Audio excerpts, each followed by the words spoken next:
Who are you here for? I'm at the ledge. All right, excellent, excellent, excellent. The whole legislature on my organ. Well, first of all, good morning, everybody. I'm really excited that we're here today at the Waterkeeper. I told Jill Jedlicka, it's always a good day to be at the Waterkeeper. It's an even better day to be at the Waterkeeper delivering money. So we're excited to be here, and my colleagues in government who I work so closely with each and every day that are helping to make sure that the issues important to Buffalo, Western New York, Erie County, and really New York State are addressed here in the funding that we're bringing back to our community, represented today by a few people that I'm really proud to have stand with me. Legislator Lawrence Dupre from the Erie County Legislature, from the City Council, the Majority Leader of the Common Council, Leah Halton Pope. Thank you so much for taking time out of your busy schedule to join us here today. Future Assemblywoman and representatives from the Assembly as well, in Majority Leader Crystal Peoples-Stokes and Assemblymember John Rivera. There couldn't be a more fitting time to be here as we gear up to celebrate Earth Day this upcoming Wednesday. As a Great Lakes city, Buffalo is blessed to have 1/5 of the world's fresh water flowing by our doorstep. It's our greatest natural resource, and as we continue to experience changes in climate, its importance only grows. We rely on the Great Lakes and the Niagara River for our drinking water, for our electricity, to moderate our climate, of course, for enjoyment, and we know how important it is to economic opportunity, bringing jobs to Western New York. We're incredibly lucky to have it at our fingertips. It also means we have an obligation, not only now, but to future generations, to make sure that future generations can benefit from these waterways. That's why it's so important that we're investing not only time and energy, but also resources into creating a better environment than it was when we found it. So Waterkeeper's on the front lines of carrying out that mission every single day, educating the public, leading numerous major restoration projects, speaking out in favor of environmental policies that keep us healthy. And Waterkeeper, under the leadership of Jill Jedlicka and her team, have led transformational projects all across Western New York, in the Lake Erie Watershed, through the Niagara River, and beyond.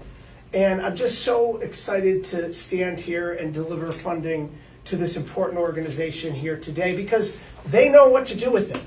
They've proven time and time again that when we give that Waterkeeper resources right here in Buffalo, that they put it to good use and that they reclaim the environment and make it better for all of us, and especially for future generations.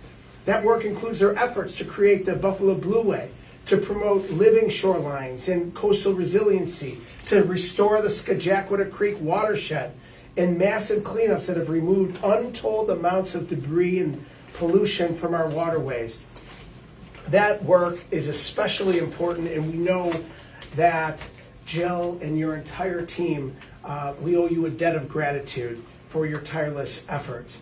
And so to help further this critical work, I'm extremely excited and thrilled to announce that I was able to secure $443,000 in federal funding from Waterkeeper to assess threats and solutions for the Niagara River and the Lake Erie Watershed. This funding will support data collection and water quality monitoring and shoreline risk assessments, while also creating new science-based educational opportunity for students here in Western New York, the next generation of stewards for our Great Lakes. It's going to help the Waterkeeper analyze the water, find where there needs to be solutions, where it's at risk, where E. coli and PFAS and algae blooms are being started up, where they can address those issues firsthand and quickly, so that we can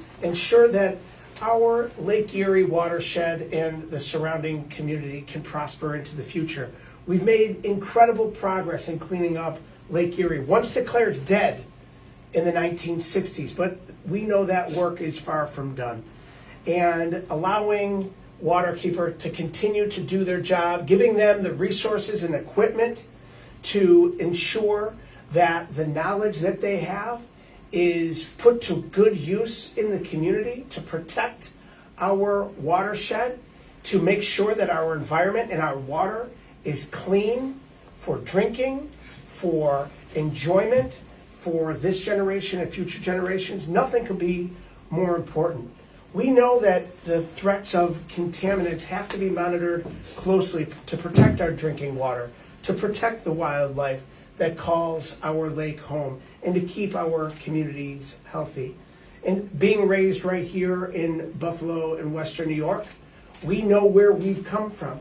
I mentioned about the Lake Erie watershed being declared dead in the 60s. We grew up in an era where our Lake Erie shoreline was populated with heavy industry, and the remnants of industries in days gone by that had left our community and left brownfields and pollution and really left us the neglect of past generations.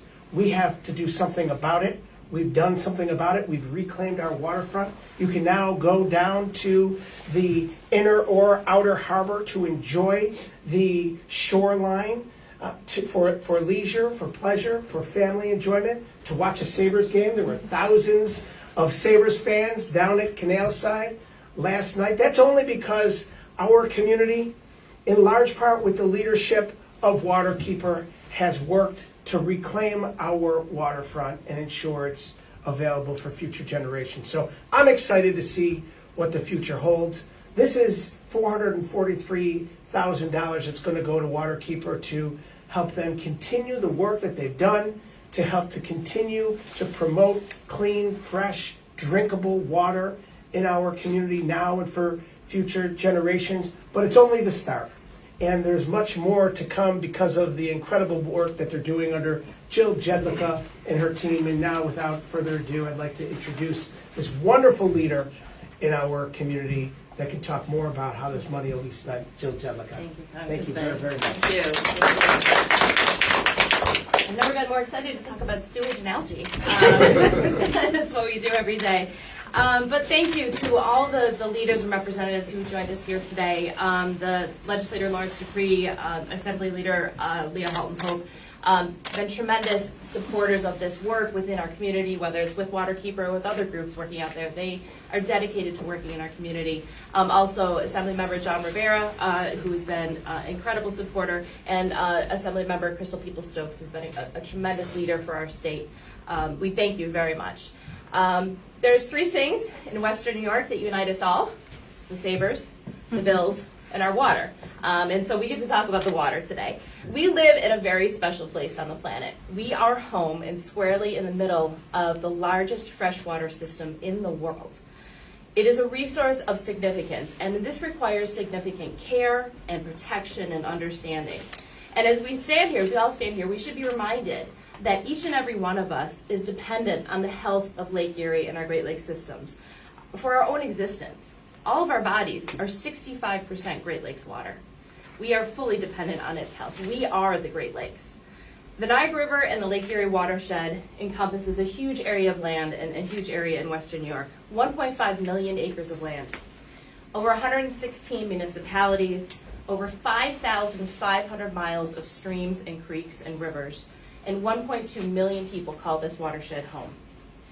A lot of times Waterkeeper gets questions like, is our water safe? Can I swim in the lake or river? Can I eat the fish? Will I get sick? And the answer is yes, no, maybe, and sometimes it's even we don't know. No community should ever have to wonder what is in their water. And Waterkeeper's role as guardian of our freshwater resources for 37 years has been to try to identify these threats, translate and communicate this information and knowledge to our Western New York family. Our goals are threefold. One is to be eyes on the water, to test for and identify any potential risks and threats to our community. Two is to share the knowledge. We want to inform pollution prevention activities and also engage youth and adults in those decisions. And finally, make the change. We want to protect public health and ecosystems and always, always find ways to implement solutions. So Congressman Kennedy has been an incredible supporter and champion for clean water in Western New York for decades. That's how long we've been working together. It's been for over 20 years, whether it was at the local, state, and now federal level. We are lucky to have him be our champion and be our voice in Washington and to do the tough work. Oftentimes we call it the unsexy work of trying to do this testing and to get out there and educate folks. His team is consistently engaged with us. You have an incredible team to work with as well on our local water issues. So they are dedicated to this community. So after close coordination with Congressman Kennedy and his team and his dedicated staff, we've identified 3 regional needs for this funding and these priorities. 1 is the scientific monitoring. 2 is the shoreline resiliency assessment and solutions. And the 3rd is also engaged in training youth and the community around long-term stewardship of our waters. Because if we don't have an educated and informed and engaged community, the next generation will not be prepared to carry the mantle and to carry on to the restoring and protection of our local waters. This funding will support and supplement efforts including contaminant tracking, algal bloom monitoring, shoreline assessments, engaging with government agencies, and community engagement and data transparency. And one of the areas that is increasing in demand here in Western New York is the rapid response function that Waterkeeper receives hundreds of inquiries every year from concerned residents in our region. These calls, emails, messages will really push our team and our team's ability to respond to supporting our community, to make observations and report things like oil spills, harmful algal blooms, illegal dumping, fish kills, flooding and erosion, and even discolored waters, which we had a report of that last week. This is just the stuff that you can see. And then in addition, our monitoring is also expanding and become a little bit more sophisticated, including getting access to the tools and resources to test for and assess things that aren't visibly obvious in our waters. This includes chlorides from road salt, DNA analysis associated with bacteria in recreational waters, the collection and chemical analysis of microplastics with our partners trying to do some identification and source ID, PFAS chemicals in our surface waters, and also microscopic analysis of suspected algal blooms. So this is serious and sometimes stressful work, and to have to raise funds every year to be able to continue to monitor the risks and threats and to find solutions for our water quality problems. It often and historically has started with our donors and our volunteers. For 3 decades, they are the bedrock of our work and have consistently contributed support for these efforts for the betterment of our entire community. And one of the most important aspects of this work is to be able to get out on the ground, get into the communities, and talk to the humans that live there. And what do they see? What do they know? How can they be part of the solution? This helps pinpoint efforts into high-risk areas and focus on viable solutions. So we are lucky here in Western New York to have so many people and so many elected leaders here that care about our water and are doing whatever they can to help direct resources and energy into our region. The funding that Congressman Kennedy has secured not only helps Waterkeeper's work, but will provide benefit and impact for our entire community and our ecosystems. Our work is not all doom and gloom, although it seems like it can be sometimes, and we continue to celebrate the incremental successes. We have improvements in water quality that we're seeing. We have access improvements. We have restoration projects going in the ground. And most importantly, Western New Yorkers are reestablishing their relationship with the Great Lakes. And it's part of our identity once again. Protecting our water is a unifying force our entire community can rally behind. So thank you, Congressman, for this important and significant help in protecting our local waters. And thank you to all the Western New Yorkers who continue to support and be a part of the solution. We are certainly all in this together. Thank you. As I mentioned earlier, nothing is done on its own, and Waterkeeper is driving the agenda. We have partners at every level of government that are focused in on cleaning up the environment, on ensuring that our watershed in Lake Erie and Niagara River and Niagara Falls are shining examples of what a strong investment and vision can do for future generations. And every level of government plays a role. 2 wonderful leaders that I have with me here today our Majority Leader, Leah Halton Pope, and Legislator Lawrence Dupre. I'd like to have the Majority Leader say a few words as she Good morning, everyone. It's a beautiful, warm, delightful day in the city of Buffalo. It's very warm here. Thank you so much. So I want to begin by thanking Congressman Kennedy for your continued leadership in bringing us together around an issue that is critical to the future of Western New York. And I want to recognize Jill Jedlicka. Did I get it right? It's close enough. That's good. She's trying to follow your lead. And the entire team at Buffalo Niagara Waterkeeper for over 3 decades of consistent results-driven work. Protecting one of our region's most valuable assets, our water. And we don't want to minimize what we're talking about today. Lake Erie, Lake Ontario, they provide drinking water to more than 6 million New Yorkers. That makes not just an environment, that makes it not just an environmental priority, but a public health imperative and economic necessity. And what we've seen through Buffalo Niagara Waterkeepers, which myself and my colleagues have been grateful to be able to support over the years, is what happens when leadership meets investment. And so these resources that our congressman is always fighting for us, and I'm so grateful, this $443,000, it will help to fund many of the projects that are currently underway. The Buffalo River that has gone from a symbol of industrial decline to a driver of resurgence. That, to me, is real progress. And let me be clear, progress alone is not the goal, the impact really is. And so as Majority Leader of the Buffalo Common Council, my focus is on ensuring that that the investments we celebrate today and throughout the next few years, because my colleagues also do the same, it translates to real measurable benefits for the residents we all get to serve, especially those who have been historically left out of these opportunities. That means equitable access to our waterfront, workforce opportunities tied to the projects that you have going on a regular basis, and economic activity that includes our communities, not just what surrounds them. Because if we're restoring our waterways, we are also need to be restoring opportunity alongside them. And that's why partnership, it really, really matters. The federal leadership of Congressman Kennedy and on-the-ground work of organizations like Buffalo Niagara Waterkeeper and the responsibility of local government all have to be aligned if we're going to do this the right way. Because this moment is more than 60 active projects, historic levels of investment. This is scale.